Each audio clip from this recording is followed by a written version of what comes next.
Welcome to Ecclesias Podcast. Nah, kali ini bareng aku tetap sama nih, Jonathan dan rekan saya Steven. Ya, setelah 2 minggu kita menjalani kejar-kejaran ya? Iya, kejar-kejaran. Apa yang kamu kejar? Apa yang kamu kejar? Kita sudah membahas tentang obsession in my life. Di minggu kedua juga kita sudah bahas tentang behind my obsession. Nah, dan di minggu ketiga ini kita bakal membahas tentang apa kok? Yang teasernya kemarin sudah kita bilang kan ini, Cu. Iya. When obsession control my life. Iya. Oh. Dari judulnya aja udah when. Iya. Dalam ya. Ketika obsesi itu mengendalikan kehidupan kita ya berarti ya. Oh. Nah, tentu pembicaranya masih tetap sama teman-teman semua bersama dengan Pak Agung. Pak Agung. Halo. Halo Pak. Halo Youters Ecclesia Podcast. Selamat jumpa kembali dengan saya, Iya. Agung Kurniawan. Ya. Pak Agung sudah kita bahas beberapa topik yang menarik di minggu yang pertama, di minggu yang kedua, dan tiba di pekan yang ketiga ini, di minggu yang ketiga kita akan mengulik tentang bagaimana sih kondisi ketika obsesi itu mengendalikan kehidupan kita. Anak-anak muda khususnya anak-anak yang mengikut Tuhan, anak-anak Kristus. Nah, mungkin bahayanya, Cu. iya. Bahaya nggak sih kalau obsesi ini mau mulai mengambil alih hidup kita? Iya. Gitu ya. Bahaya nggak sih Pak Agung? Kalau tadi ya obsesi itu sampai mengambil Terlalu atau mengontrol hidup Iya. kita. Kalau obsesi itu untuk kepentingan kerajaan Allah, maka fine-fine aja, asalkan tadi tetap di dalam kontrol, dalam arti tidak menerobos etika, tidak menerobos macam-macam lah ya. Iya. Jadi supaya tetap ia dipandang baik dan indah oleh orang lain, kira-kira begitu. Jangan sampai kita out of control. Mungkin dimaksud on control Ini kali. out of control itu tadi maksudnya mungkin. Terlalu mengontrol hidup kita, Pak. Iya, jadi akhirnya obsesi itu mengendalikan seluruh hidup kita ya. Ya, kita jadi nggak Jadi rasional. Betul. Hari-hari kerja kita, hari-hari kehidupan kita jadi terganggu mungkin dengan obsesi ini berarti ya. Iya. Iya, bisa jadi. Menurut Pak Agung ini, dampaknya apa nih bagi orang yang sudah terlanjur terobsesi terhadap sesuatu? Terlalu terobsesi ya ini. Saya kasih contoh, orang kalau udah terobsesi sama handphone, kalau handphonenya hilang, apa yang terjadi? Cemas, bingung. Iya. Nah itu, jadi sesuatu, nah itu yang dinamakan kalau dalam istilah psikologi OCD, Obsession Compulsive Disorder. Nah pernah dengar? OCD. Jujur ini baru pertama kali. Jujur ya. Ini Itu ilmu ada baru. ada penyakit mental health-nya. Ya, gimana itu Pak penjelasan? Obsessive Compulsion Iya. Disorder. Jadi Itu sesuatu gangguan atau disorder itu ketika kita terobsesi itu seluruh fungsi hidup kita akhirnya tidak berjalan. Oh. Jadi terlalu obsesif gitu sampai lupa makan. Penyakit masuk ya Pak ya? Berarti ya? Bukan. Lupa makan kan jadinya kita Itu kekebalan penyakit tubuh fisik. gitu. Itu penyakit fisiknya. Oh ya. Ini penyakit di pikirannya berarti. Tapi itu sudah masuk gangguan mental.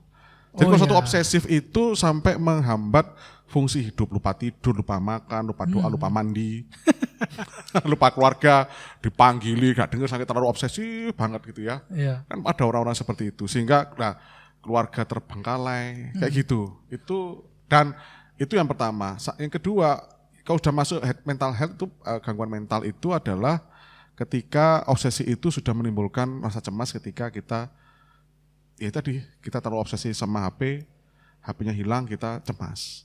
Iya. Enggak, itu kan buat akhirnya kita enggak bisa tidur. Gitu. Nah, itu Pak Agung juga. Ini Youters juga mungkin sedang berpikir-pikir ya. Saya juga mungkin berpikir-pikir nih. Kalau detik ini handphone kita bukan hilang lah, anggaplah rusak jatuh. Nah, cemas nggak kita? Nah sekarang Itu Pak Agung. Satu lagi, apabila rusak, kita kan ada urgensi kita untuk membeli baru kan. Iya. Nah, ini kan lebih ke arah need, kebutuhan, atau ini obsesi kita terhadap handphone. Nah itu perbedaannya cemas enggak? Bisa tidur enggak? Oh iya. Sampai gak bisa turu, gak bisa tidur ya karena handphone hilang.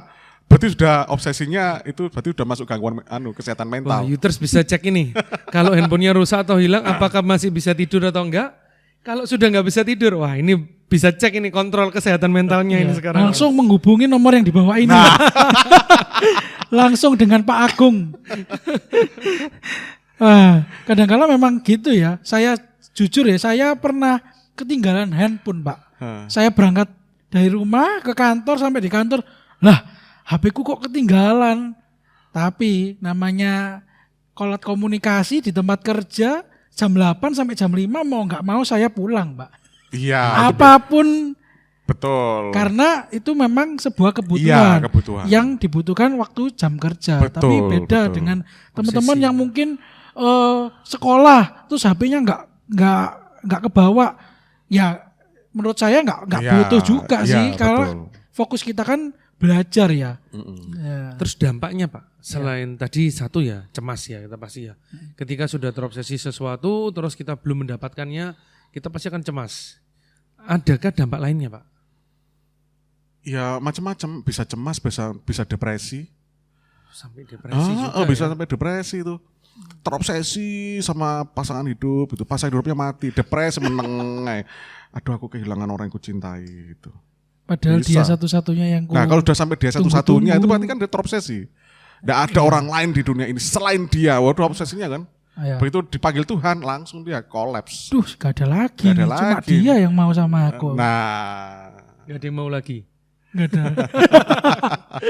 Wah, berarti itu Yuters. Jadi selain kita bisa cemas, berlebihan juga bisa depresi ya nanti. Gitu ya cuy ya. Sebegitu parahnya ya dampak kalau kita itu kalau obsesi itu sampai mengambil alih Hidup kita kehidupan kita. Iya. Bahaya Yesus itu. aja terobsesinya kan sudah seperti apa, Yesus itu kan luar biasa. Tapi itu pun under control kan. Contohnya dia di perahu loh tertidur lama, santai kan. Sampai badai datang loh dia nggak kerasa badai datang. Iya. Sampai enaknya tidur. Nah itu artinya kan Masih itu under control. under control. Ya. Itu tadi kita sudah singgung tentang dampak kok. Kayak kita nggak cukup sampai di dampak, kita butuh penyelesaian lebih lanjut. Nah, Kira-kira apa Pak hal-hal yang bisa kita lakukan praktisnya supaya hal ini nggak sampai kejadian? Terlalu mengontrol hidup kita. Iya, ya. betul. Supaya hidup kita ini masih kita bisa menjalani hidup dengan baik seperti pada umumnya. Iya. Walaupun kita misalnya punya obsesi. nah itu sama dengan apa bedanya perfeksionis sama tidak perfeksionis. Orang perfeksionis itu ketika dia harus 100%. Ya. Nah, kalau the best itu bukan perfect. The best itu berarti menyisakan ruang-ruang kegagalan, menyisakan ruang-ruang kehancuran. Aku do the best itu berarti yang terbaik, tapi aku tidak memungkiri bahwa aku bisa gagal. Tapi like perfect, itu benar-benar harus 100% tidak menyisakan.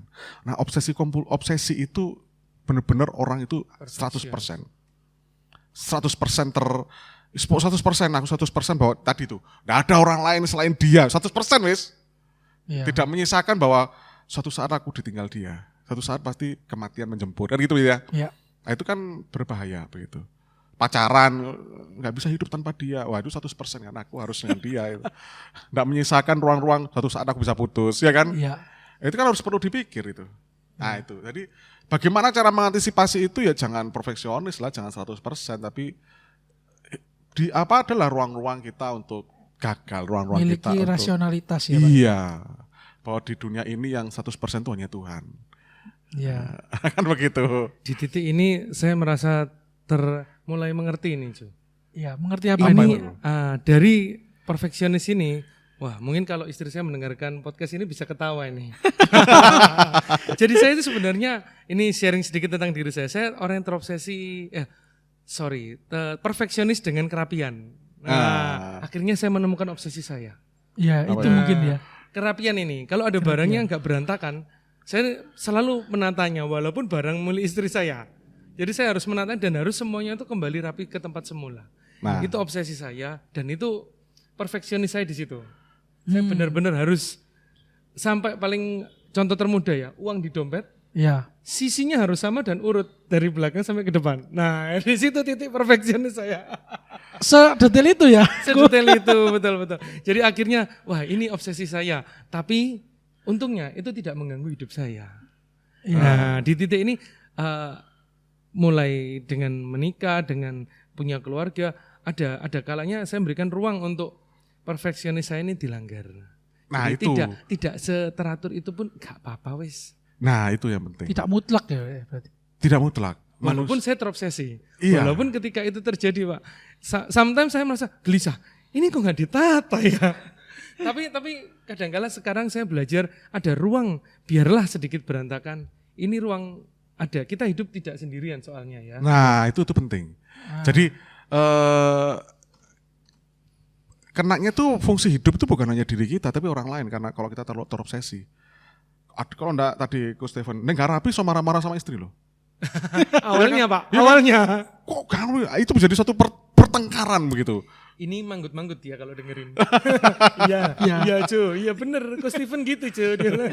Tapi ya tadi untungnya menyisakan bahwa hidup ini tidak harus berjalan 100% gitu. Ya.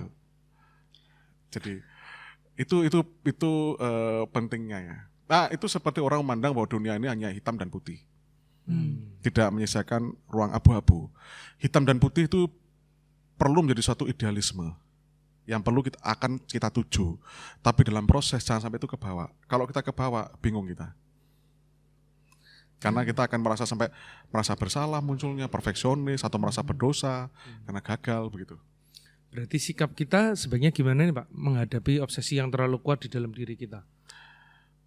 Ya, cara pandang kita tadi ya, kita harus punya mindset bahwa kita ini manusia ya, dan kita pernah jatuh dalam dosa, pasti ada satu kegagalan, menyisakan ruang-ruang kegagalan, ruang-ruang gelap yang mungkin bisa terjadi dalam diri kita.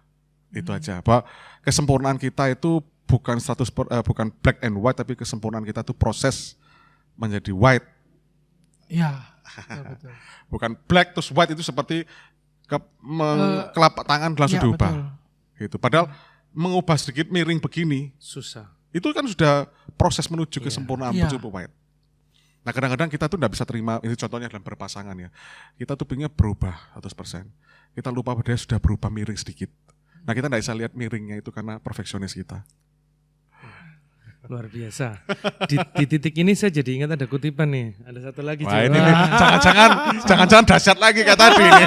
Kayak kemarin minggu. Kata-katanya ya betul. Wah. Jadi gini, Yuters. Jadi kita tidak bisa merubah dunia. Nah, Tapi jika kita ingin perubahan, kita bisa mulai dengan merubah diri kita sendiri. Jadi apabila kita menghadapi situasi di mana obsesi kita ini sampai mengganggu, kita sangat gelisah, mungkin kita yang harus mengalah dengan kita berubah. Itu yang akan membuat kecemasan kita, kegelisahan kita itu akan Betul. sedikit hilang. betul. Ya udahlah, misalkan saya, ya udahlah sedikit berantakan ya sudah nggak apa-apa. Lama-lama dengan merelakan itu, kecemasan saya, keperfeksionisan saya sedikit tidak mengganggu, tidak semengganggu itu pada diri kita. Gitu ini Yutersnya. Menarik. Coach Stephen tadi sempat menyinggung kalau kita yang merubah tadi ya, Ya, kita harus start merubah diri kita dari kecil. kalau Bagaimana? dari jika kita ingin merubah dunia, kita Iya. nggak akan bisa kan. Heeh. Otomatis yang bisa kita rubah dan kita ingin berubah ya diri kita. Dari kita merubah diri kita, cara pandang kita terhadap suatu hal pasti akan berubah. Nah, masalahnya tidak bisa dipungkiri, kita sendiri pasti sering yang namanya mengalami itu, aku ini kepengen orang lain itu berubah karena aku tuh sukanya gini, jadi orang harus ngikut aku. Gitu Pak. Jadi seakan-akan kita yang kita nggak bisa, kita tidak hanya sulit mengendalikan diri kita, tapi kita malah ikut mengendalikan hidup orang lain. Gitu. Itu kan parah ya. Iya, sampean ya. Iya. Ikut campur urusan orang lain juga, mengendalikan kehidupan orang lain, menyetir kehidupan orang lain. Iya, yang membuat kita kadang-kadang marah dan tidak sabar terhadap orang lain, itu pertama menuntut, dan menuntutnya itu seperti membalikan telapak tangan. Kita tidak bisa melihat sisi bahwa dia sudah berubah sekian derajat, Iya. bahwa itu sudah perubahan. gitu.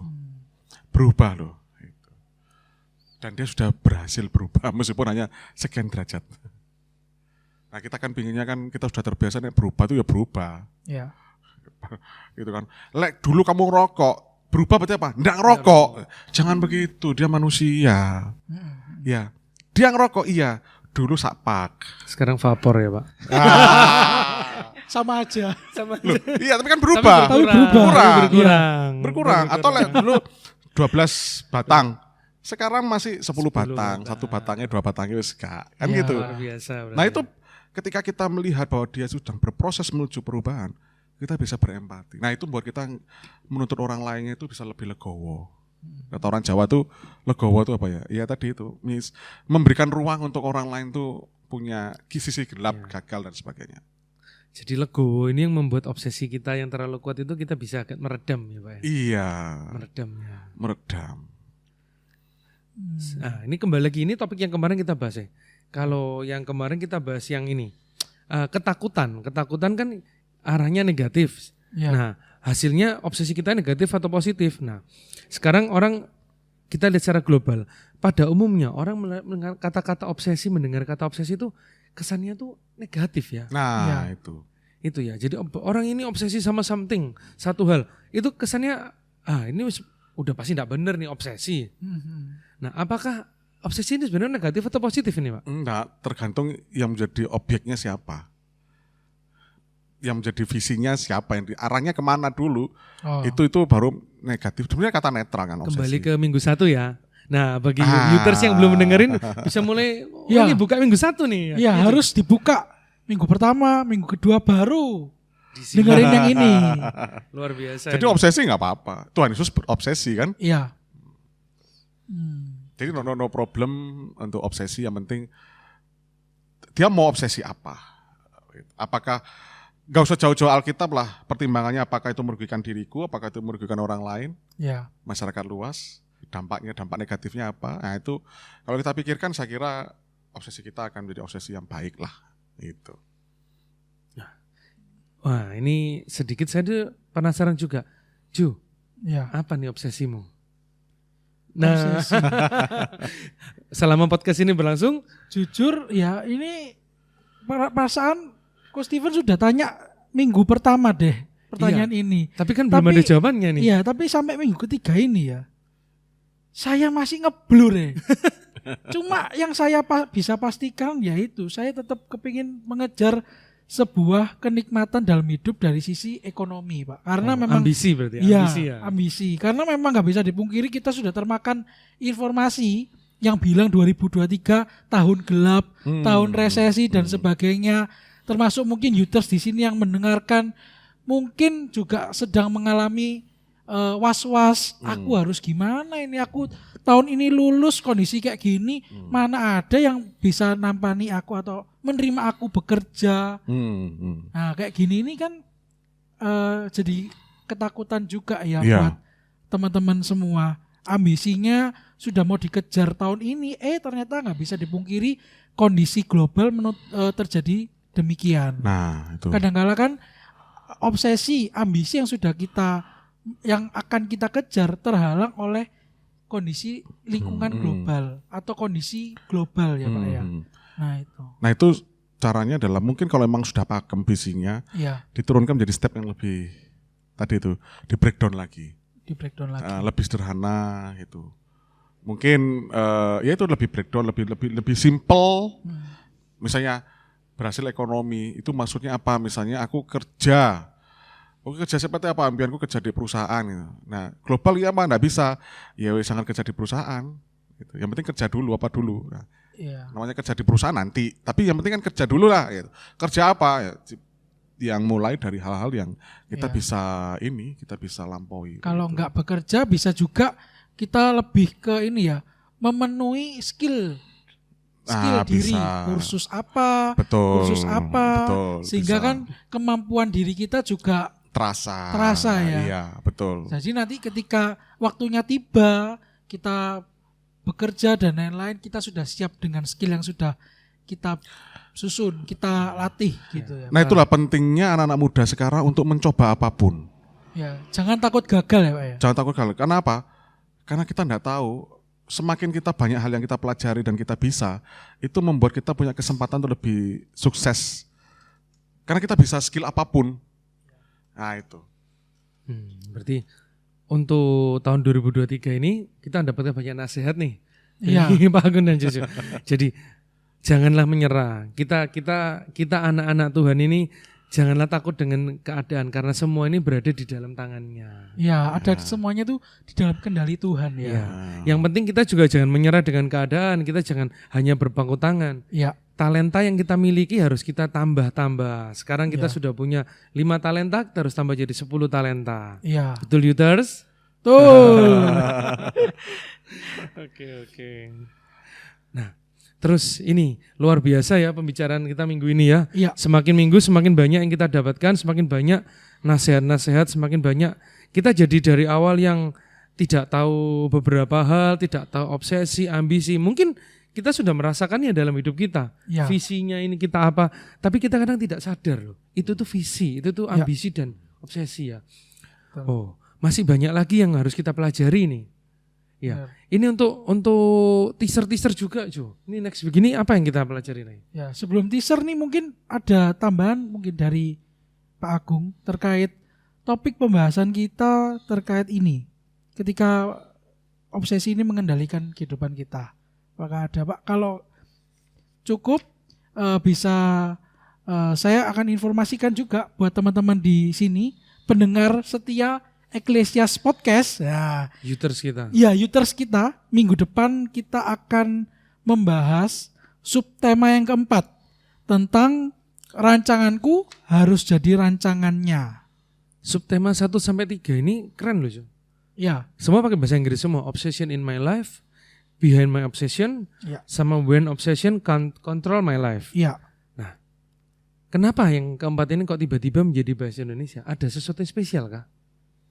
Nah, Ya, mau tahu jawabannya ya nunggu minggu depan. Tonton minggu depan. Oh, luar biasa. Iya, promosinya. Iya. Oh, berarti apakah rancanganku harus jadi rancangannya Tuhan ya? Berarti tunggu Yuters untuk minggu depan ya ini. Ini tema terakhir pamungkasnya ini berarti. Iya, pamungkasnya. Jadi jangan sampai ketinggalan. Pastikan kalian mendengarkan episode yang pertama sampai ketiga ini secara lengkap untuk minggu depan sama-sama kita akan mengulik, membahas subtema kita yang keempat. Gitu Ko Steven. Oh, betul juga. Ya. Mungkin untuk menutup sesi yang ketiga ini ada informasi dari Pak Agung. Kalau Anda kepingin menjadi orang sukses, milikilah obsesi. Karena dengan obsesi kita tuh punya motivasi yang melejit, kita memiliki motivasi untuk mencapai prestasi yang paling maksimal.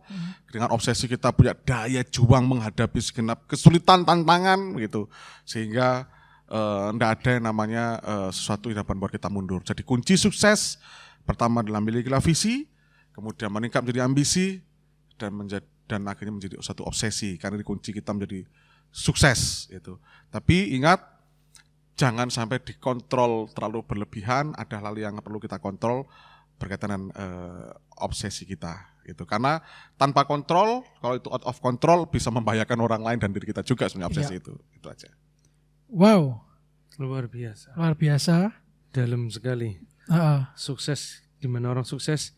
Kuncinya salah saya harus perlu obsesi. Iya. Iya. Itu seperti orang yang barusan Indonesia kalau nggak saya menaklukkan Gunung Himalaya. Ada orang Indonesia sampai ke puncak Gunung Himalaya. Pucuk iya. Itu banyak orang gagal kan di situ karena doingnya luar biasa.